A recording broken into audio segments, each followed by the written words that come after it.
Good morning, it's Monday the 13th of July. You're watching Euronews and this is Europe Today. Welcome to the program, I'm Stefan Grobe. Coming up, war or no war? Hours after the US conducted new airstrikes in Iran, Tehran unleashed waves of major simultaneous missile and drone attacks across the Gulf on Sunday. This came days after President Trump announced peace talks would continue. Meanwhile, in Qatar, former Emir Sheikh Hamad bin Khalifa Al Thani has died at the age of 74, the father of the current ruler. Qatar declared a period of national mourning until Wednesday. Sanctions or no sanctions? EU foreign ministers coming together in Brussels today are considering whether to restrict trade between Europe and illegal Israeli settlements in the West Bank. Several member states have called for measures to make Israel comply with international law. An import licensing regime, higher tariffs, and a trade ban on imports are options on the table. We'll have our correspondent Angela Skujins at the EU Council building. How to redesign farm support after 2027 without weakening either rural livelihoods or common European standards. How to tackle food security threatened by the wars in Ukraine and Iran. And in light of the ongoing debate about the EU budget, is Brussels asking farmers to do more with less? Questions for the president of the EU Agriculture Council, Irish Minister Martin Layton, who'll join us on set. And the deadly wildfires in Spain seem to be stabilizing. Authorities in Andalusia allowed 1,500 people who were evacuated to return to their homes. Calmer weather conditions, including lower winds and higher humidity, have helped firefighting crews as they have worked to bring the blaze under control. The wildfire killed at least 13 people in Spain's Almería province. But first, the situation in the Middle East. Over the weekend, the United States and Iran have exchanged more strikes as tensions in the Strait of Hormuz are boiling over. Washington and Tehran are now making contradictory statements about the status of the waterway. Let's head over to Doha, where our correspondent Laila Humaira has the latest for us. Good morning, Laila. So that was quite a weekend in the region. Bring us up to speed, please.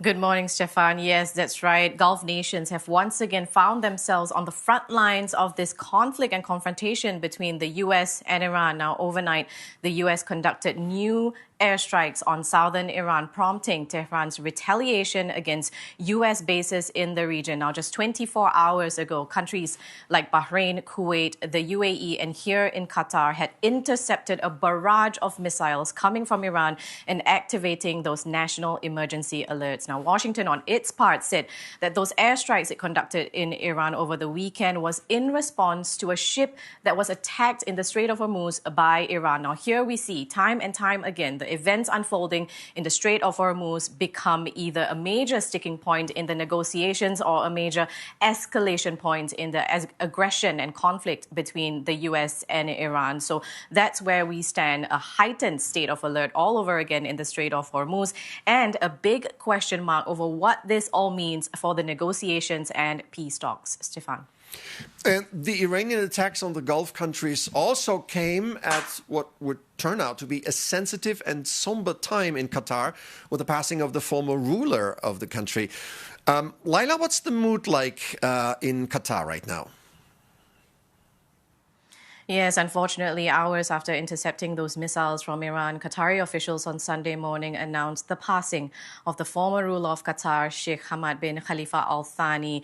Messages of condolences have been pouring in from global leaders, heads of states, and it's worth noting that on the same day Qatar intercepted those missiles from Iran, it also received messages of condolences from Tehran through Abbas Araghchi, the foreign minister. Now, the late Sheikh Hamad is the father of the current Emir Emir of Qatar, Sheikh Tamim bin Hamad Al Thani, but he's also known as the collective father of the entire state of Qatar, known as a visionary and essentially the architect of modern-day Qatar. So having said that, the mood here in Qatar this week will be one of a somber mood and one of reflection, reflecting on the life, the legacy, and the wisdom of a well-respected figure whose ideas and values helped shape Qatar and will continue to guide the country well into the future and for generations to come. Stefan. All right, Laila Humaira in Doha. Thank you for this update.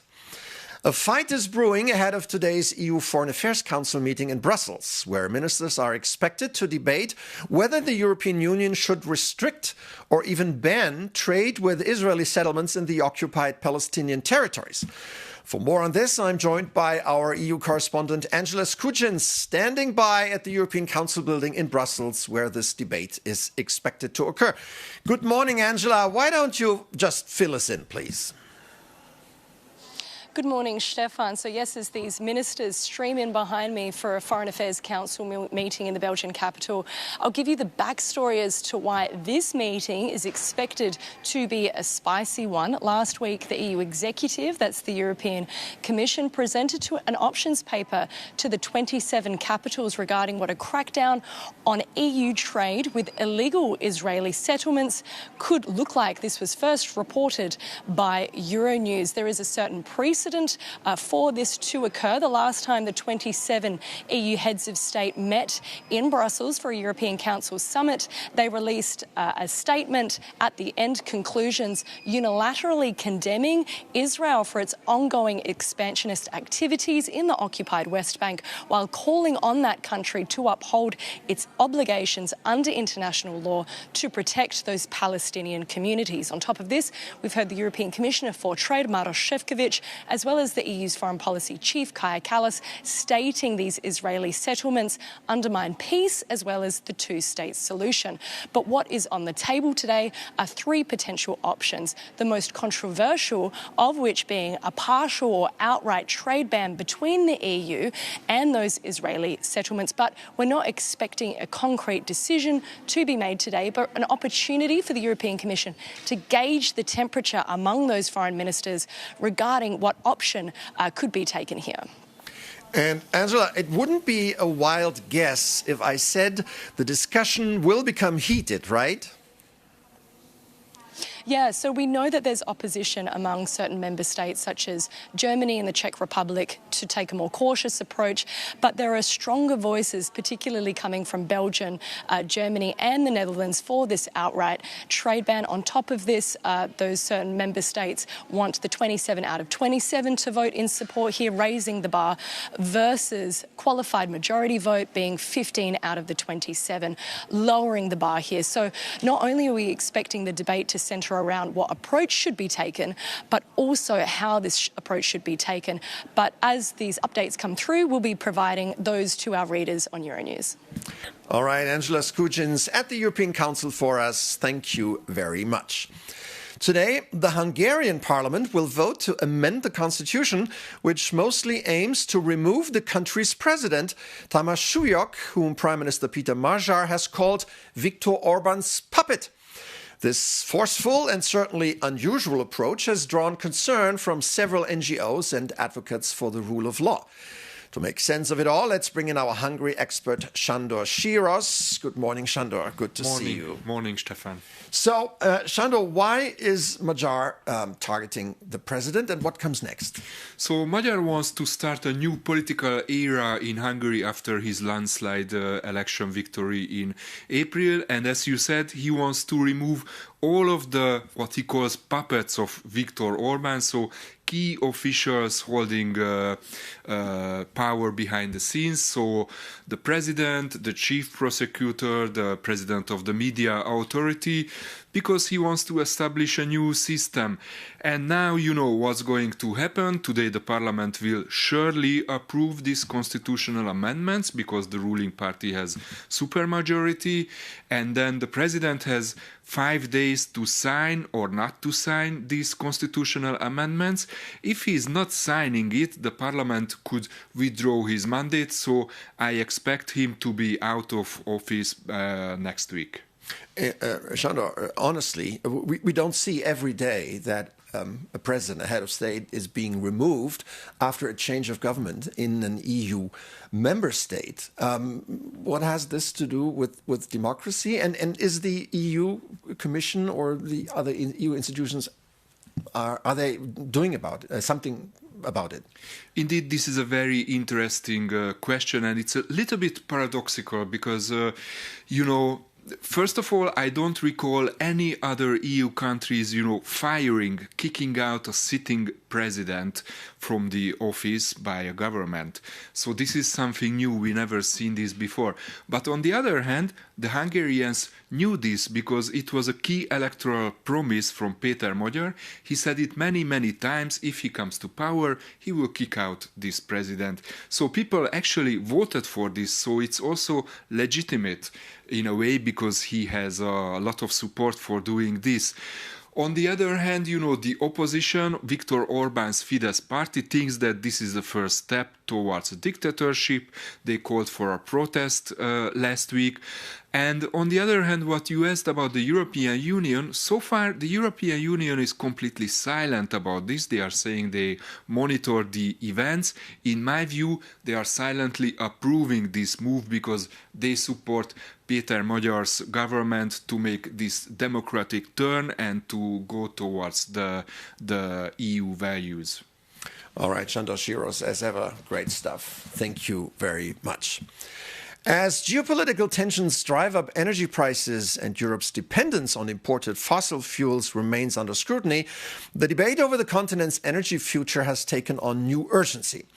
In a special Euronews double interview, EU Energy Commissioner Dan Jurgensen and International Energy Agency Executive Director Fatih Birol argue that Europe's answer lies in accelerating electrification, expanding power grids, and making electricity cheaper than fossil fuels. They spoke to Euronews' Maria Tadeo, who started by asking them how they would reassure European citizens and businesses. So your message for Europeans who, again, they look at prices at the pump and they're going, oh, God, here we go again. And European companies is we're not in a situation of panic yet. We can handle the summer. Well, first of all, we should never be in a situation of panic. I would say panic is not a good place to be. But we are in a very serious situation.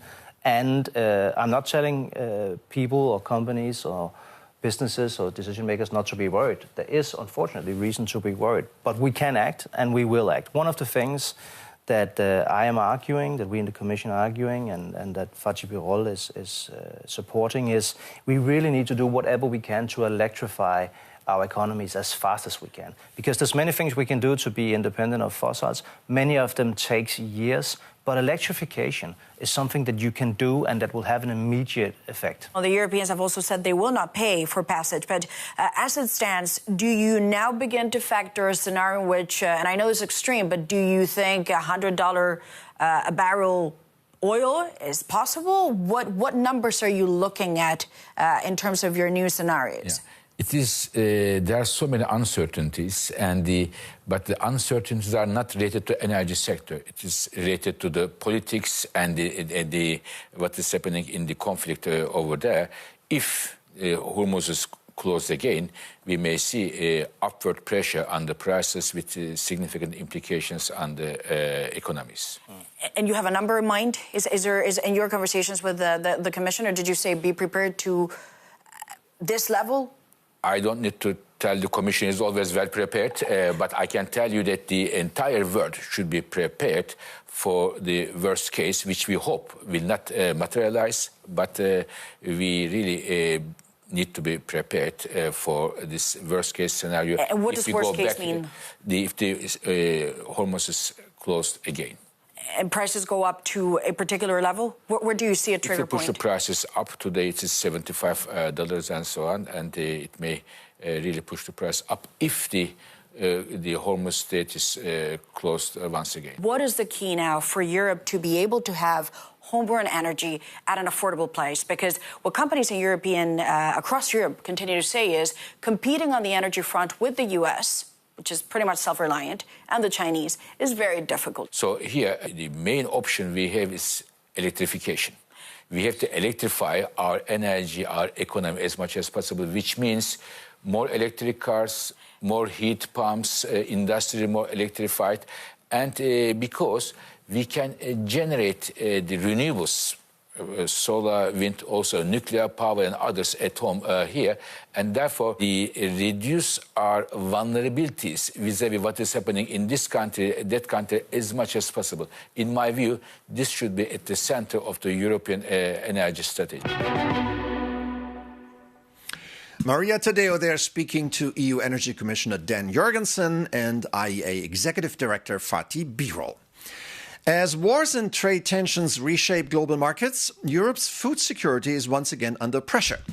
The conflict involving Iran has sent fertilizer prices climbing, raising fresh concerns for farmers and consumers alike. At the same time, Brussels is negotiating its next long-term budget with the future of the common agricultural policy at the center of a fierce political battle. For first-hand insights, I'm now joined by Ireland's Minister for Agriculture, Martin Hayden. Good morning, sir, and thanks for coming on the show. Good morning, Stefan. Good to be here. Great. So let me ask you, is food security today as important as energy security? Absolutely. It's, if we look at energy security and the lessons learned from the illegal invasion of Ukraine in 2022, similarly, the discussion you've just had about the Straits of Hormuz and the challenge we have, food security and those vulnerabilities in Europe are to the forefront of everybody's mind now in terms of where we get our core ingredients from. So in terms of the Irish presidency of the EU for the next 6 months, we have 3 overarching priorities of competitiveness, values and security. And from my perspective, chairing the Agri-Fish Council for the next 6 months, security and food security and the contribution of our farmers and our fishermen and women all over Europe is not in conflict with other elements of the security debate, but is an integral part of it. On that note, farmers say they cannot absorb another spike in input costs. What concrete support can they expect in Ireland and elsewhere from the Irish presidency and from the EU? So we've seen from Commissioner Hansen the proposals around the Fertiliser Action Plan, and today the response to that Fertiliser Action Plan will be voted on by the Council members at the meeting that I'll be chairing this morning. So we are taking very decisive, clear action very quickly to support our farmers with these significant input costs, recognising the pressures there are on food production from these, price shocks.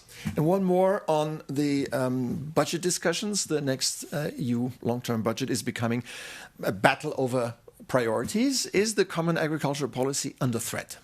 Well, I see the Common Agricultural Policy and my colleagues on the Agri-Fish Council, the Ministers for Agriculture and Fisheries all over the EU, see the CAP and the CFP having delivered so much for Europe in the past, being an integral part of our future as well. And from a presidency perspective, the development of the negotiations on the multi-annual financial framework will be progressed significantly under Ireland's presidency, and we will act as that honest broker, taking on board all member states' points of view and looking to get council positions to a consensus. All right, Martin Hayden, thank you very much for being on the programme this morning. And now, what's happening at the World Cup?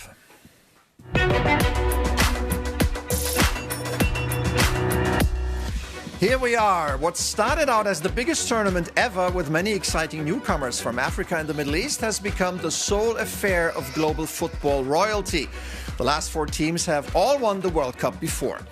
In the first semi-final Tuesday in Dallas, twice champion France will play against Spain, the winner of 2010.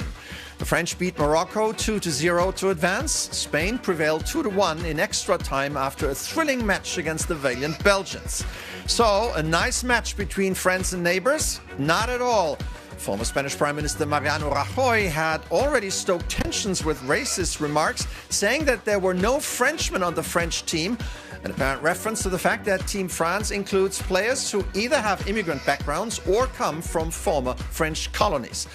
I'm sure the French équipe is now even more fired up. And in the other semi-final Wednesday in Atlanta, triple champion and current title holder Argentina will meet one-time champion England. The Three Lions won the title 60 years ago and believe it's time for a rerun. In the quarterfinal, England beat Norway 2-1. Argentina subdued 10-men Switzerland 3-1. So, Argentina, England and France, Spain, the whole thing remains exciting.